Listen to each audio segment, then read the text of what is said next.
And welcome to Hamilton Talks. I am Larry Ianni, and Hamilton Talks is a community affairs program speaking with Hamiltonians who are well known, and sometimes those who may not be as well known, but are also moving the community forward. And today's guest is one such Hamiltonian, whose face you may not recognize, whose name you may not recognize, but who is certainly doing his best through his organization to move the community forward. Let me introduce you to Veroslav Vic Djurdjevic. Thank you, Larry. Welcome to the program, Vic. Thank you. Did I get that right, the spelling of yes, you got it all. I got it all correct. Thank you. All right. So, Vic, tell us a little bit about yourself. Now, you're not a native Hamiltonian. You were telling me earlier. You were born in Europe, and you came here as a 10-year-old. Tell us about that. What caused the migration for your family? Well, as you said, I was born, I was 10 years old eventually when we made it to Hamilton, with a brief stopover in Montreal. We came to Canada because my family needed a better life. My father recognized that there was no opportunity for us, and he wanted to give us, his children, the opportunity to get educated and have a good lifestyle. Which is a motivation for most of us who were born in Europe, as I was, and I came here around the same age. Although probably, well, indeed, a decade or more earlier, from Italy in my case. You were born in Serbia? That's correct.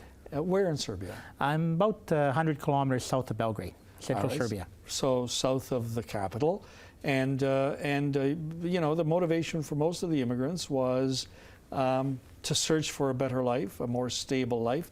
So you would have come, what, in We came in 1967, but got to Hamilton in 1969. So what was happening in Serbia in '67 that might have created some turmoil? I can tell you, when my dad came over in the early 50s, the Second World War had finished not 5 years before. And so the economy in Europe was in shambles, and people were just scrambling to try to find a better life for themselves and their relatives. In my case, my dad came here to earn $1 million so he could take it back home, only to find that it was tough to make $1 million, but also to find that this place is not a bad place to bring your family. And this is when they started calling their families over.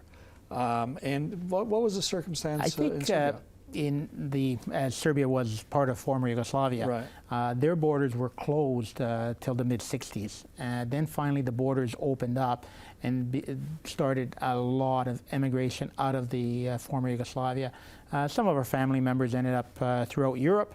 My father ended up first in Sweden, and then from Sweden looking for a warmer climate. So it still would have been part of the Eastern Bloc. I mean, correct. And Chairman Tito was the president, and although he had a reputation for being independent, but that independence only, I'm sure, went so far.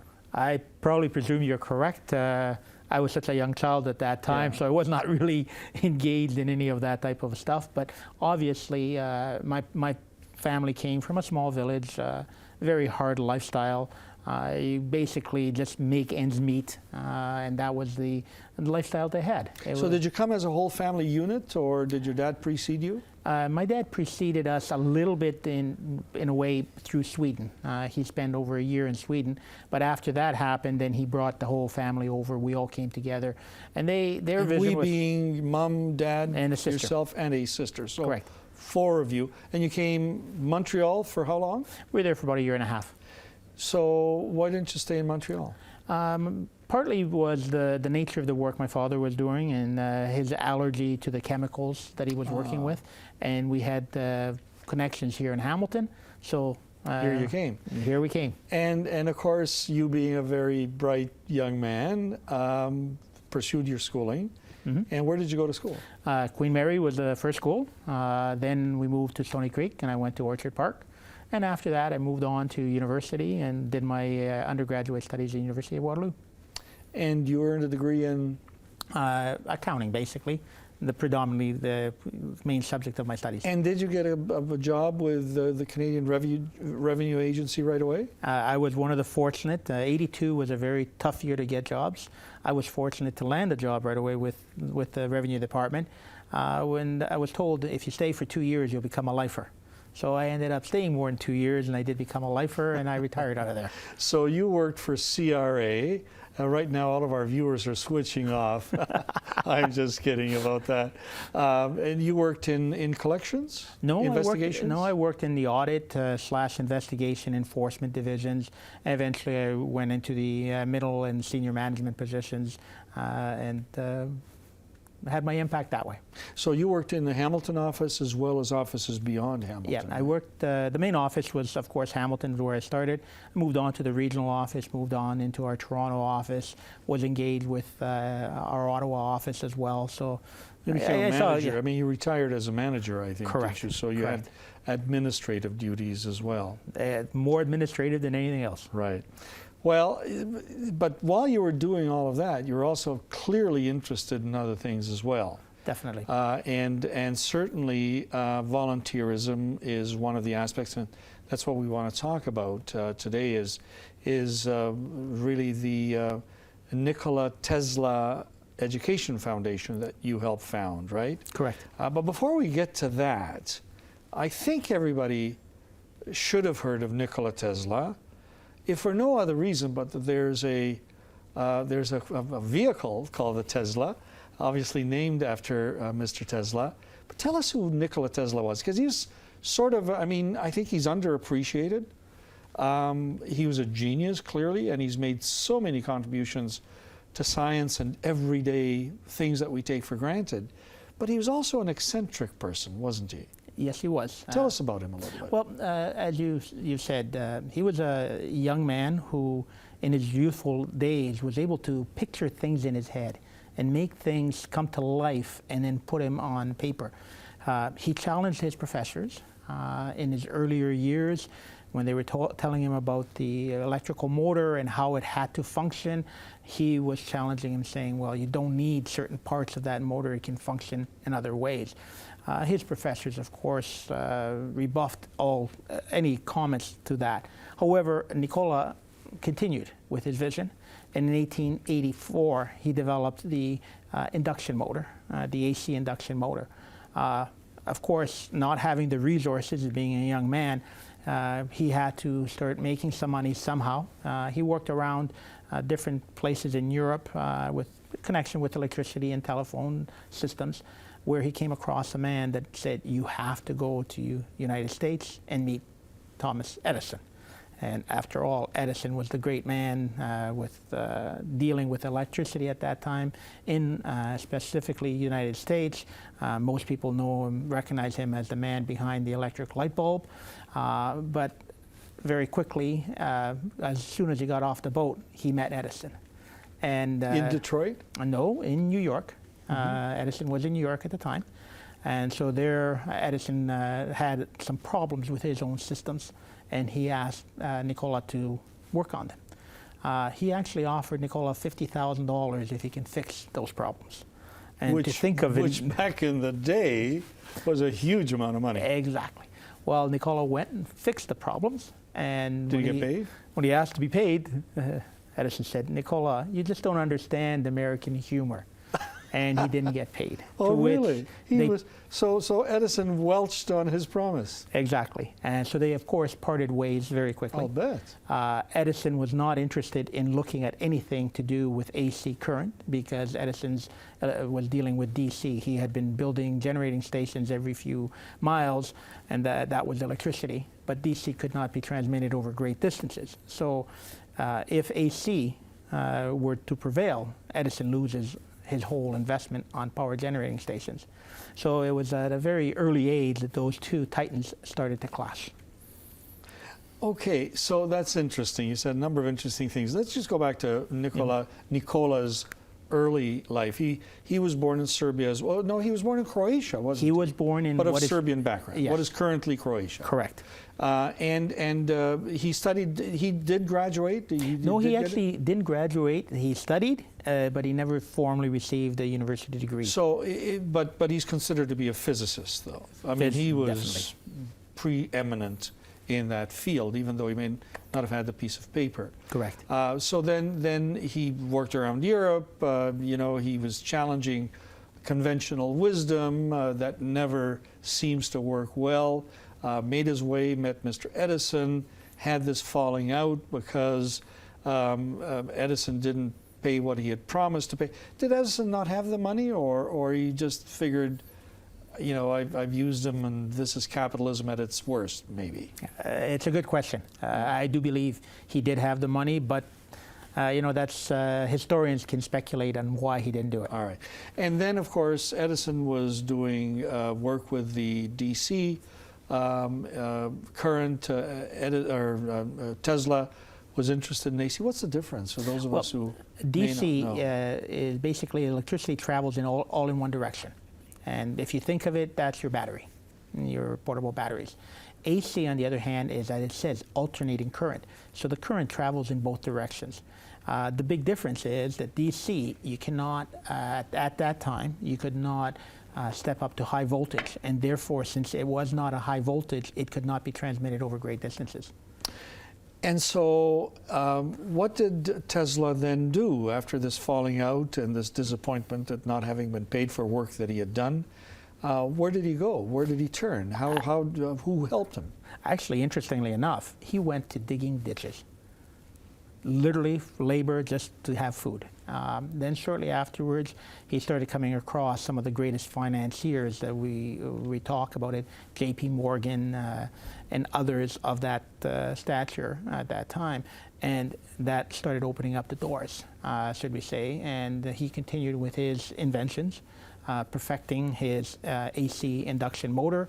And within a few years, 1888, he had already perfected the complete, what they call the polyphase system of generators, transformers, and motors. And so that became the whole system. Once he had accomplished that, he delivered his paper in Buffalo, New York. One of the persons who heard that discussion was Westinghouse. So Westinghouse bought out Tesla's complete set of patents, and the two of them became, should we say, partners in the big war of the currents, as it was referred to at that time, AC versus DC. And so, well, that's a pretty significant partner to have. Definitely. And was Mr. Tesla fairly compensated this time, or did he suffer the same fate? Well, at first he was fairly compensated. Part of the deal also called for a royalty for every horsepower that was produced by Tesla's invention. Later on, Westinghouse could not afford to pay that, and he was being pressured, particularly the pressure was being applied by Edison and his people to force that payment. If that happens, then Westinghouse would probably bankrupt. So when Westinghouse explained that to Nikola Tesla, Tesla ripped up the contract and never collected that royalty. Wow. So he seems like not only a genius inventor, but he seems like a fair guy, Mr. Tesla. Why is he considered to be eccentric? Well, anybody, when you take a look... And somewhat odd. I mean, I'm saying eccentric, but, you know, some of the accounts that I've read paint him as an odd individual. Why? I think you take a look at it, anybody who is a genius, there's a very fine line when you are a genius, and people look at you that don't understand you, and they look at you from the other side and they're going like, you're crazy. Yeah, what you're yeah. telling us about is not possible. But could we predict... People say that to me all the time, by the way. Not because I'm genius. But think of this. In the early 1900s, Tesla said, we will be communicating with handheld devices. He didn't have the word cell phone at that time, but what are we doing today? It's exactly where his technology has gone. So, because we want to talk about your efforts and Hamilton's efforts as well, because you've gone to council and they've accepted your suggestion, which is sort of very interesting. But if you had to list what Tesla has given the world through his inventions, not directly, but they would not have been possible if Tesla hadn't done what he did, what would you list? What are the things that... Well, I think I would start off with electricity. All of us use electricity every day. From the moment we wake up and you think of it, the light switch, the motor, It powers industry. It powers our home. Without that AC motor in the furnace, we wouldn't be heating our house. Remote controls, robotics, radio. Your countryman was given the credit initially. Mr. Marconi, you're going to take that away now. I'm sorry, Larry, but I will.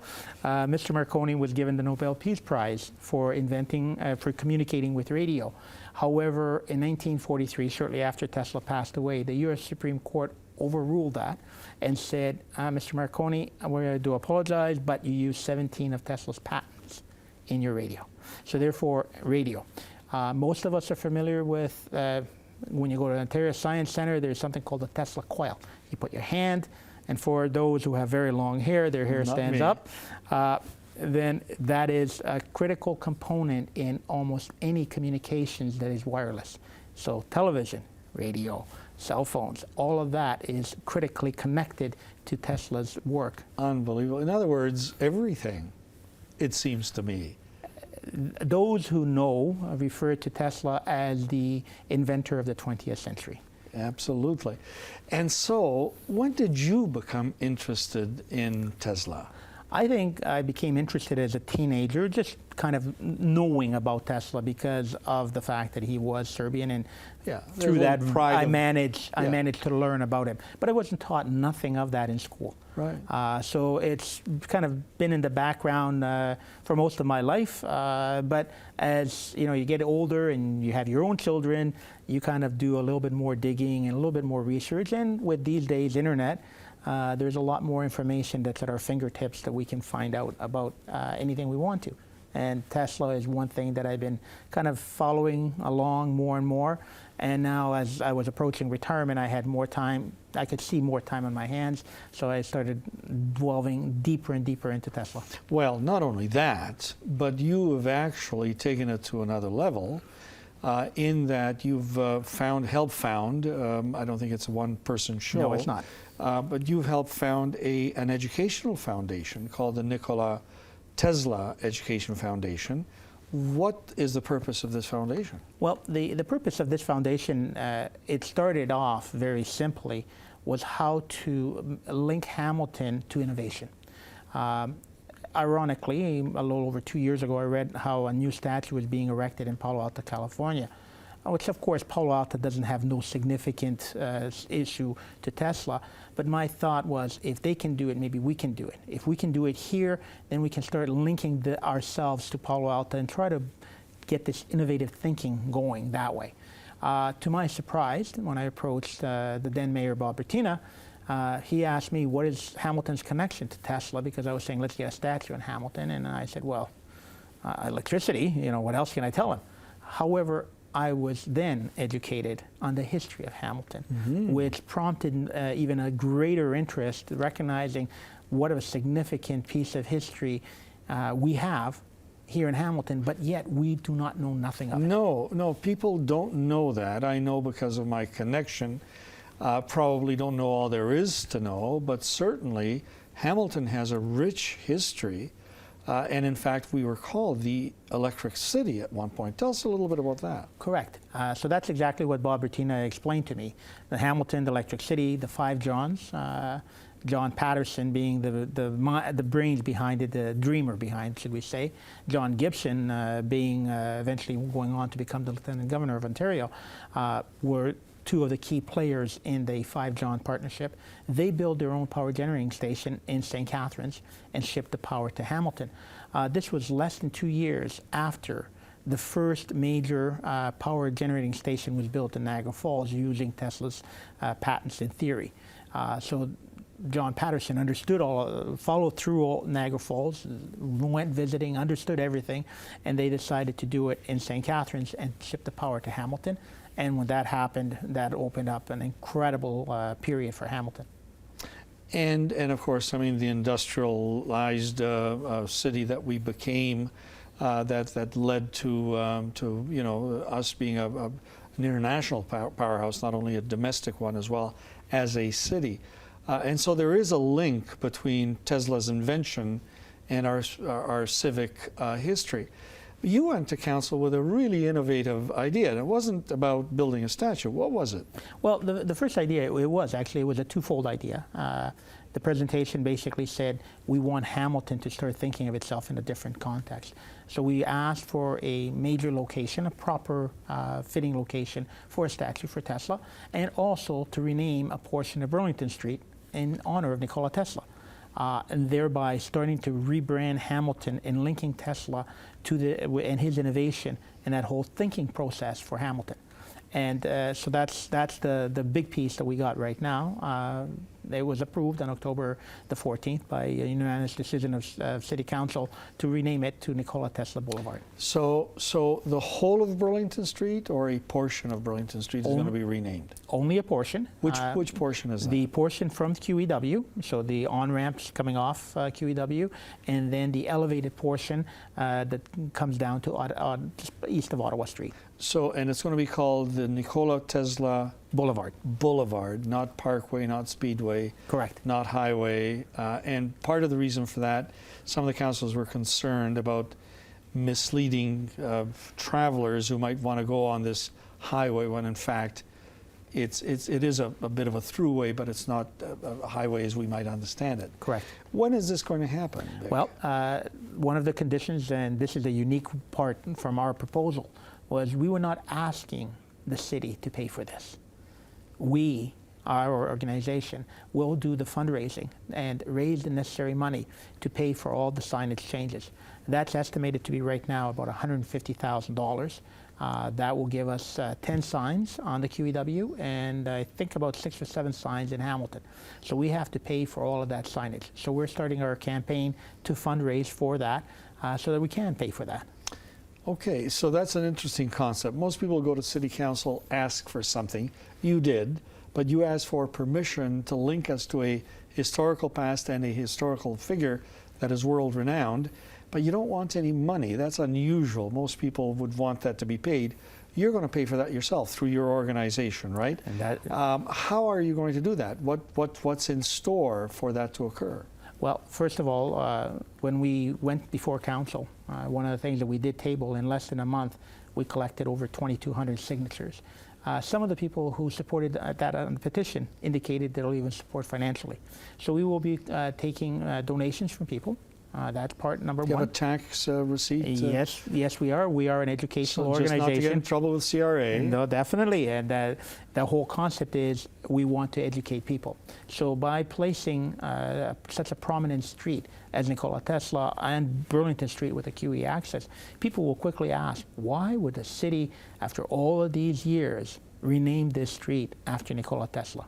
And it won't take that long. If you go on, you take your cell phone as we talked, and you just go search internet, Nikola Tesla Hamilton, you end up hitting our organization, and you start learning about this unique history that Hamilton has, and also Nikola Tesla. So the two combinations then start educating people. So if people want to donate, if they hear this story and they'd like to donate, what do they do? Is there a website? Yeah, it's very simple. Tesla Educational, all one word, .ca, and on there you will see a donate button. You click that donate button, it takes you to the PayPal site, and you can make your donation using your credit card or PayPal, or send a check to the address that we've got on the system. So Tesla Educational. Correct. .ca. Correct. And you can help support a worthy cause. Well, what an interesting story, Vic, from someone who had an interest, acquired an interest, developed an interest, but took it to a level that is more than simply, you know, I'm in my study or rec room thinking about this. You've actually done something about it. So congratulations and good luck. I know that you've got some people who are supportive, and that'll only grow, I'm sure. I think it definitely will grow, especially as we start moving into the educational piece and start educating the public. Starting November 25th, we're going to be at the Spectator Auditorium, where we'll be providing free information sessions to people so that they can learn what we know already. We are also going to be working with the school system to try and get it into schools. We already have one school that's energized already, simply because we explained to them what this was. Their teacher accepted that, taught his students. The students came to a council meeting when we were presenting it. Yes. Now their whole school is a complete buzz about this. And what school is this? Glendale Secondary Glendale School. Secondary School in the east end of Hamilton. Correct. Very well. Well, thank you very much. Good luck. Keep us informed. Thank you, Larry. We'll do that. We've been in conversation with Vic Djurdjevic of the Tesla Education Foundation about an interesting development to link the city of Hamilton with this historic and important figure. Join us next time on Hamilton Talks when we will be in conversation with Ron McCurley, president of Mohawk College. See you then.